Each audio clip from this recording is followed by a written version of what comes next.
How are fossils formed? So what's today's secret word, Cocky?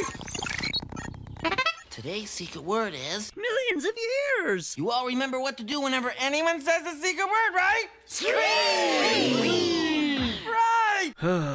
All right, let's go to the source, which is the Natural History Museum. Bonafide. Millions of years ago, this dinosaur was going about his normal daily life. Definitely millions. Science. But his day went from good to bad. Really bad. Okay, he died. After he died, other dinosaurs ate him. And the rest of his skin and muscles rotted away, leaving just his bones. These were quickly buried by mud. Oh, really? Okay, the scavengers carefully pulled apart all of the soft tissues, all of the muscles and proteins, but made sure to leave the bones fully intact. Did not disarticulate them. You know, the tendons that, whatever, stays perfectly articulated. And then, where did that mud come from? Let's see that again. And the rest of his skin and muscles rotted away, leaving just his bones. Perfectly intact. These were quickly buried by mud. So, let's be very clear. The mud didn't kill the dinosaur. Because if we said that mud killed the dinosaur, this would sound like some sort of catastrophic mud event that would encapsulate and entomb the dinosaur. And since we find fossils all over the world, what kind of worldwide massive mud event would be necessary to fossilize all these remains around the world? This is why they tell the story. Died of natural causes, was scavenged, and then mud. Because all of these fossils all over the earth buried in mud is a problem. If you're trying to basically deny the flood. For millions of years, Millions more of years. layers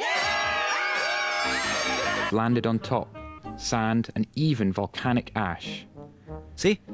This added up to a lot of weight Lot on of weight. top of the skeleton. Some parts got crushed. The layers of mud, sand and ash turned into hard, sedimentary rocks. While this was happening, There he is down there at water the bottom. seeped into the bones. It left behind minerals, turning the bones to stone and creating a fossil. Earth changed a lot over millions of years. Oh, Rocks that were once deep underground rose to the surface, a process called uplift. there we go. Very slowly, wind, Then wind. water and ice wore away the rock. Eventually, bits of the fossil skeleton were exposed and became visible on the surface. Fossils are constantly getting eroded out of rock. Most are lost. But if we're lucky, someone will find one. So how do they get buried so quickly? Great question. I was wondering the same Most thing. dinosaur fossils we find belong to animals that were living near to a lake or a river.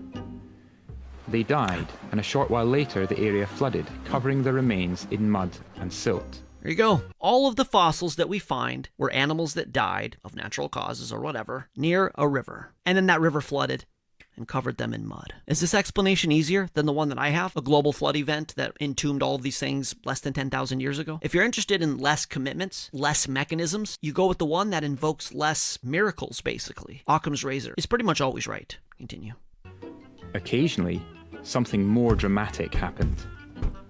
In one example, two dinosaurs, Protoceratops and Velociraptor, were fighting in the desert. They were mid-battle when, suddenly, a sand dune collapsed on top of them.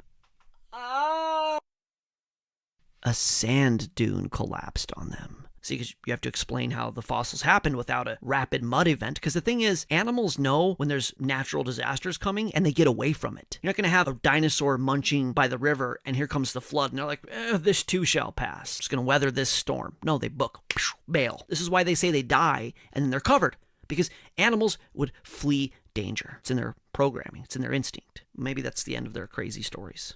In another tragic example, the feathered dinosaur Sittipati was sitting on its nest of eggs when a sandstorm blew in and covered it.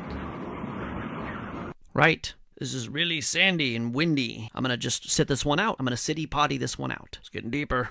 This should end at any time. I was wrong, and now I'm buried in sand. Hey, science, better than a global flood, am I right?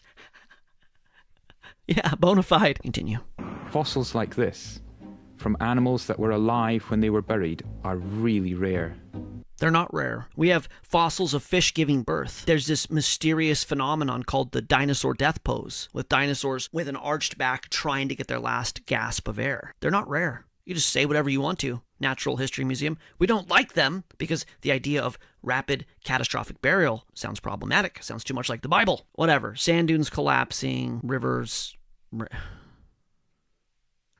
It's exhausting. But hey, we all believe something. Whatever you have to tell yourself, so you can sleep at night knowing that the flood didn't happen. Yippee! And in the book that you certainly believe isn't true, it also says to Peter, there it is, 2 Peter 3.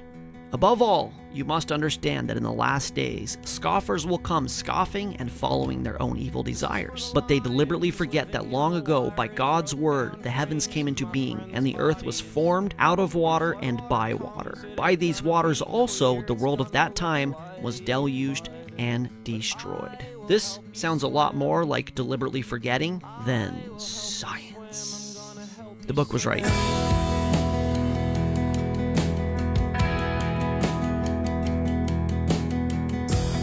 This is for the snakes and the people.